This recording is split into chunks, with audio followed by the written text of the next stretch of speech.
What's going on, guys? Saturday morning. Today I learned it rains differently when you're in the clouds. I wanted to see what everything looked like up here at the land while it was raining, but I didn't trust the truck to get up here and get me out. So got this box on top of the 4Runner. I've got some RC cars up there, and yeah, did pretty good. They didn't get jostled around too much on this bumpy road. You saw the drive in was pretty sloppy, but I never even had to put it in 4-low. I put it in 4-low to get up this drive, but I've never had the truck back this far because I don't think it'll fit between those two trees. But if I got up in here and I was able to actually turn around, it was about a 10-point turn, but nevertheless, we got it done. I did not bring a chainsaw this time. I didn't realize when I got this box, it only has a like 52-pound capacity. So I wasn't able to put quite as much up there as I'd hoped. I've got the leaf blower. I brought some large pruning shears. Hopefully I can knock out some of these little stumps with that so we don't puncture any tires, real tires. And shovel, gotta have a shovel and a portable toilet. And 3 RC cars. And I think of survival bags up there. So, did all right. It rides better with stuff in it. I drove it all week to work with empty, and it was bouncing around quite a bit. Those are very flimsy. I think they could have made them a little bit stronger. And oh well, for the price they cost anyway. So 4Runner is absolutely filthy. Underneath is completely coated, bottomed out once. Let's see how the skid plates look once they clean it. Driveway and stuff's pretty clean still. I cleaned it last time, I guess, after all the leaves have already fallen, so not much left to fall down on it. Same with the 3 Mile Gorge over there. It looks fairly clean, and I don't have any water running through it. It's been raining off and on since last night.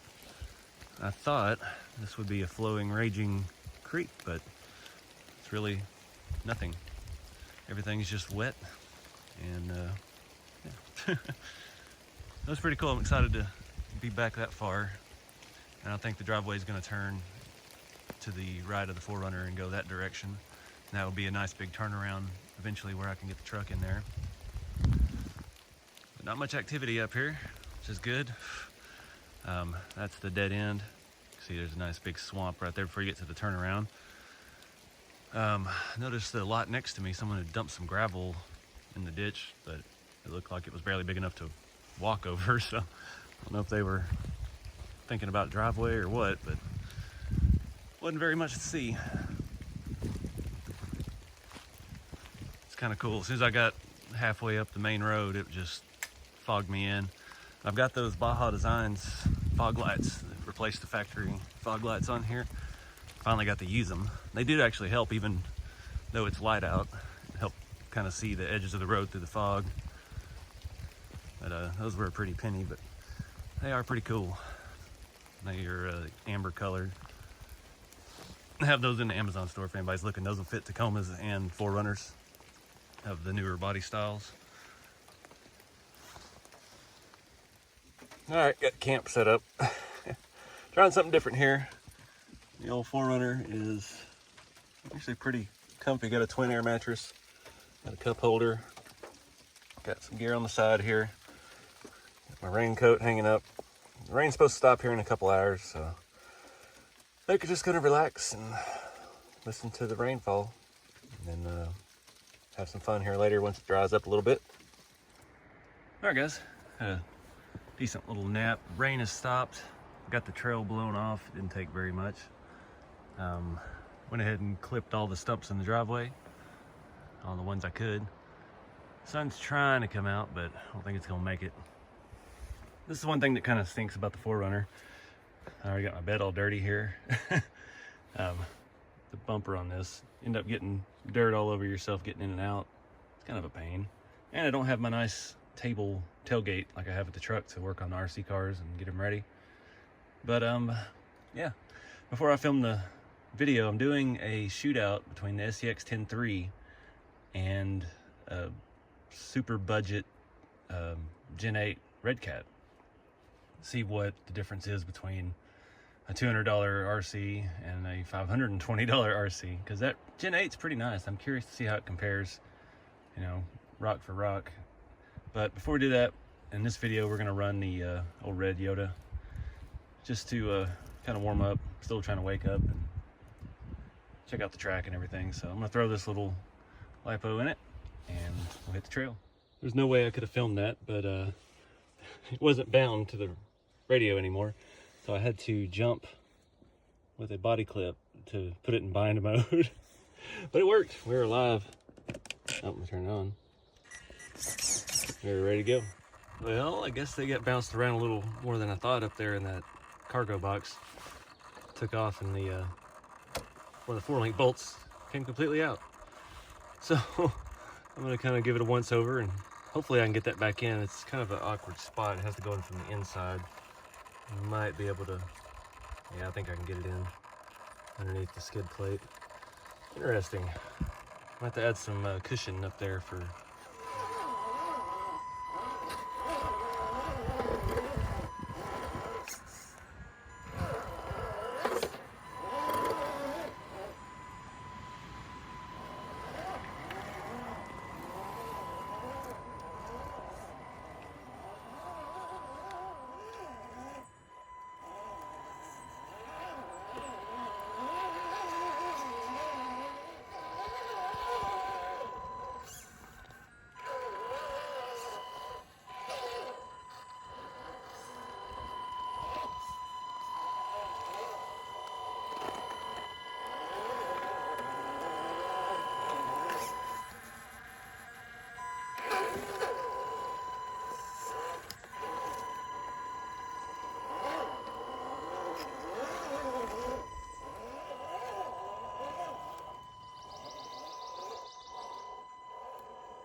Absolutely love this truck. This was my very first TF2. It's got a lot of stuff done to it. It's been through a lot of stuff. It is 4-link, 3-link RC4 drive kits. We got Proline, Power Stroke shocks. Got the 155 Boom Racing Yota wheels with scale hubcaps. RC4 drive Mickey Thompson Baja Claw MTZs, which are extremely soft. And got some Crawler Concept foams, I think, in there. Torque Expert 35 turn Holmes Hobby. That is a beast. Tons of torque down low and just enough top end speed to get you out of most anything. And my favorite little cheap Hobby Wing 1060. Cheap 3-cell lipo. This thing's just unstoppable. The winch isn't even hooked up. I think that bumper is discontinued.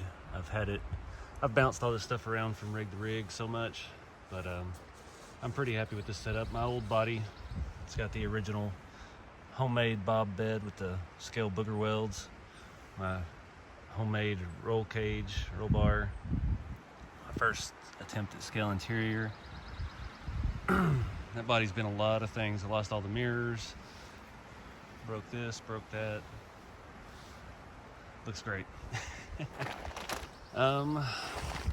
Underneath this thing, it has been upgraded to a Yota 2 front axle. Still has the Yota 1 rear, nothing wrong with those. We got the scale rebuildable Punisher shafts and the original OG Bauhaus RC 3D printed skid plate. Never an issue out of that. Really tucks everything up in there nice and neat.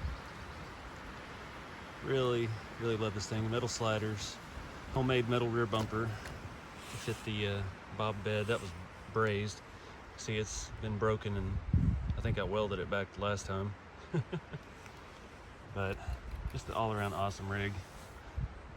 The only problem with it is storing it. When it's in the car or anything, those tires, you cannot just leave it sitting on them or they will flat spot bad. They're that soft. So I've got some foam that I use in the car when I'm traveling with it to keep the tires off the ground. Seems to be working pretty good.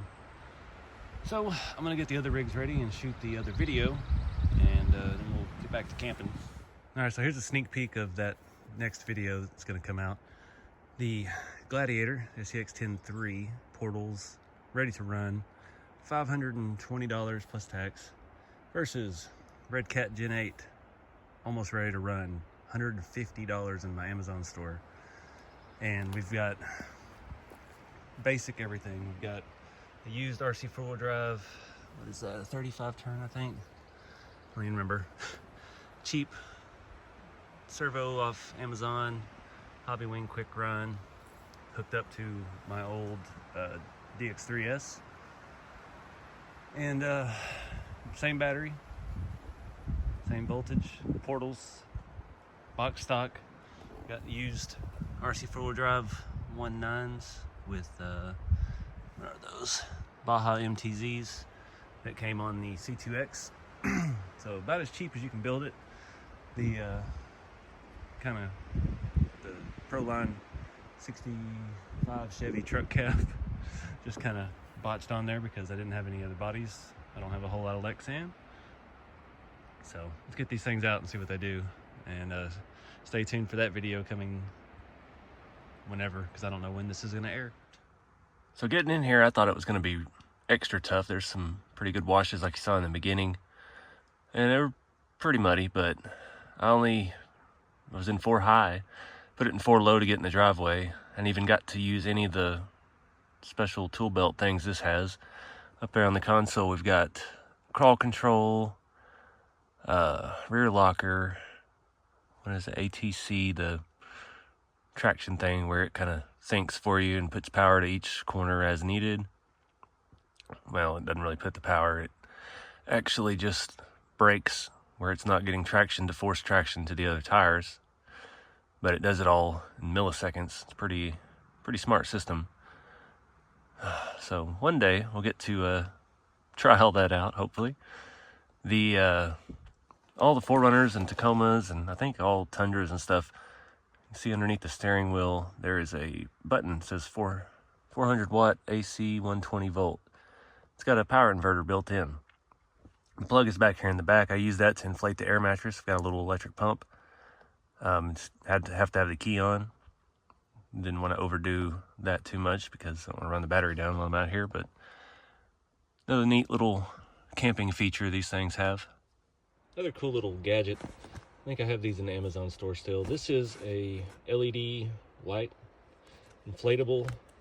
It's got a charging port, but it's also got a solar panel, and you just leave it compressed. Been sitting in the window all week in the windshield on the dash, and just undo that, blow it up. Can literally blow it up with one breath of air. The little strap flips around so you can hang it off of stuff. It's not flickering in real life, it's just on the camera. There we go. And yeah, pretty good light. It's got kind of a look to it, so it's, I don't know what you call it, but it's a photography thing. It's got brightnesses, so you can turn it, dim it down. It's got a bunch of little LEDs in there. And then you can turn it off. Oh, we can flash too. Disco. Neat little thing. It's in the Amazon store as well. I think they were around 10 bucks. I don't remember. It's been a while since I bought it. But another cool little thing. Alright guys, turned out to be a pretty day. Sun's shining. Got the rigs tucked back in the sky box here. And with some other random stuff. Shouldn't be overweight. But yeah, now it's time to figure out how to make the hatch shut with the air mattress in there and how I'm gonna get out, because there is no internal latch on this thing. Good idea, Toyota. Safety. So anyways, I appreciate you guys watching and following along with the channel, and not just the RC stuff, but all this stuff too. It's fun to get out and enjoy the hobby and do other stuff too. So keep it scale, guys. I will see y'all in the next video.